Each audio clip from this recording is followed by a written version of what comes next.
line through our backyards, which would have permanently scarred our landscape, driven up our energy costs, and cost jobs. But we came together with our elected officials across the aisle and very, very strong local community groups, and we went to work. I brought the entire New York congressional delegation together and convinced them not to sign a letter to the governor in support of NYRE. And working with the chairman of the House Energy and Commerce Committee, Henry Waxman, to point out the specific problems with the NYRE project, and we helped to convince the New York Power Authority chairman to propose an alternative route, effectively stopping NYRE coal. We had a victory, and we had that victory because we came together and we worked on it together. That's progress, my friends. That is what working together for our community can do.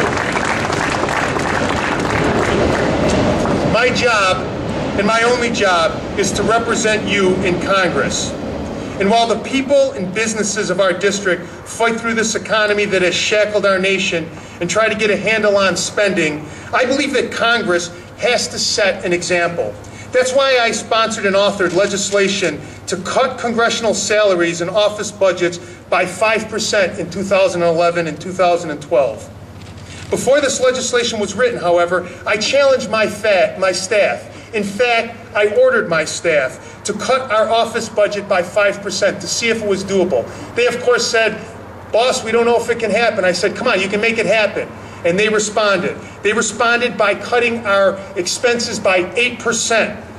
And we returned $120,000, which we gave back to the Treasury to pay down our national debt.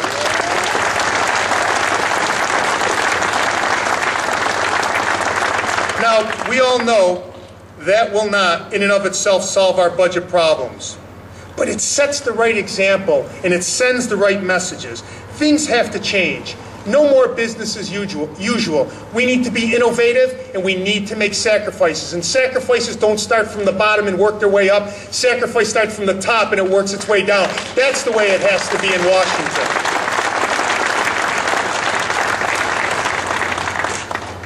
And last December, 3 of my colleagues and I asked the President to freeze all non-defense discretionary related spending.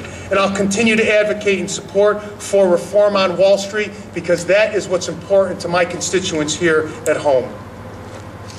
You know, Thomas Jefferson once said, "In matters of style, swim with the current, but in matters of principle, stand like a rock." And that is very important to me in my manner of representing you. You know, representing over 650,000 people in 11 counties in a region larger than the states of Connecticut and Rhode Island isn't as easy as it sounds. Issues affect us differently in Geneva than they do in Little Falls. Priorities in Tompkins County are not the same as priorities in Oneida County. But it's my job as your representative to corral the needs of all of us based on the majority and vote to represent you in Washington accordingly. Because of that, I've had to make some hard decisions, some very tough votes on issues that we all are very passionate about.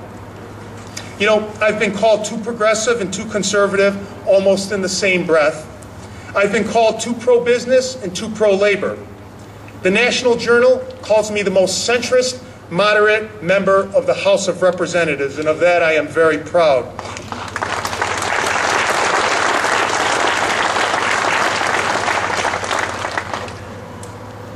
But frankly, I don't think people know what to call me.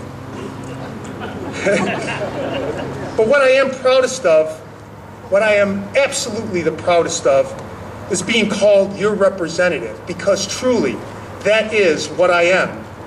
When I was sworn into office, I took an oath to represent the people of my district, to serve and to protect the best interest of the hardworking families of upstate New York and the businesses, communities that support them.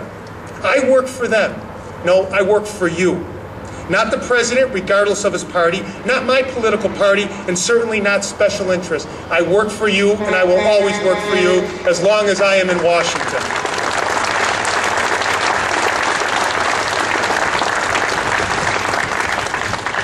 Building tomorrow for the Mohawk Valley in Central New York takes understanding, but it also truly takes vision. Keeping our children here, keeping our heritage in place, isn't about a vote on the floor of Congress. It's not about a speech in Herkimer or a clam bake in Cortland. It's about continuing the great legacies begun by our grandparents. It's about appreciating the sacrifice of our parents who taught us the values that make us who and what we are. It's about continuing the great upstate New York traditions begun so many years ago. It's about fighting for what is ours and refusing to accept mediocrity. It's about boldly seizing the time of challenge that we are faced with and telling anyone who will listen that our parents and our grandparents helped to make this country great, and our generation is ready and willing to make it great again. And I'm here to ask you today to join me as I announce my candidacy to continue as your representative in Congress, to continue our fight to make the home of our parents fit to be the home of our children. Thank you all very, very much.